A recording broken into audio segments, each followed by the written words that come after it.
Saya akan menjelaskan tentang konflik sosial. Menurut Sujarno Sukanto, konflik sosial merupakan suatu proses sosial ketika orang perorangan atau kelompok manusia berusaha memenuhi tujuannya dengan jalan menentang pihak lawan yang disertai dengan ancaman atau kekerasan.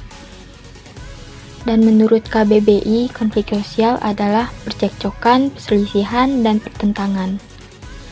Bentuk-bentuk konflik sosial. Yang pertama ada berdasarkan skala wilayahnya, dibagi menjadi 3, yaitu konflik lokal. Konflik lokal, konflik yang melibatkan masyarakat dari daerah atau lingkungan yang berdekatan. Konflik nasional, yaitu konflik yang melibatkan masyarakat dalam suatu negara. Sedangkan konflik internasional melibatkan masyarakat dari 2 negara. Konflik berdasarkan dampaknya dibagi menjadi 2, yaitu konflik destruktif atau negatif. Konflik yang mengarah kepada upaya saling mengalahkan, merusak, atau menghancurkan.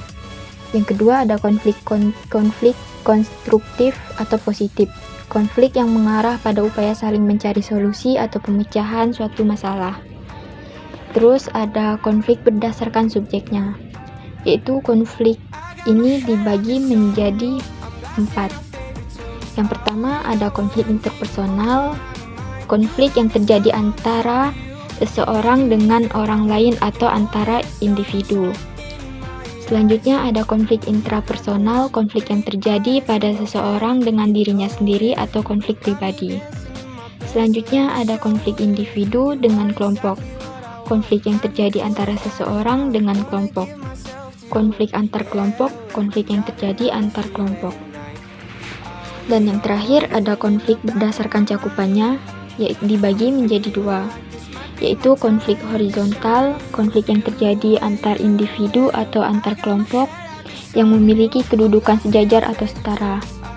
Dan yang terakhir ada konflik vertikal, konflik yang terjadi antar individu antar kelompok yang memiliki kedudukan berbeda. Ada contoh konflik sampit. Yang pertama berdasarkan skala wilayahnya. Konflik sampit ini termasuk ke dalam konflik nasional karena menyebabkan kerusuhan antar etnis. Yang kedua, berdasarkan dampaknya. Konflik sampit ini termasuk ke dalam konflik destruktif karena menyebabkan kerusuhan dan kehancuran harta benda. Yang ketiga, berdasarkan subjeknya. Konflik sampit ini termasuk ke dalam konflik antar kelompok karena konflik ini terjadi antar suku, Dayak asli dan migran Madura.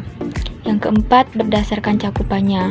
Konflik sampit ini termasuk ke dalam horizontal karena suku Dayak dan Madura memiliki kedudukan yang sejajar.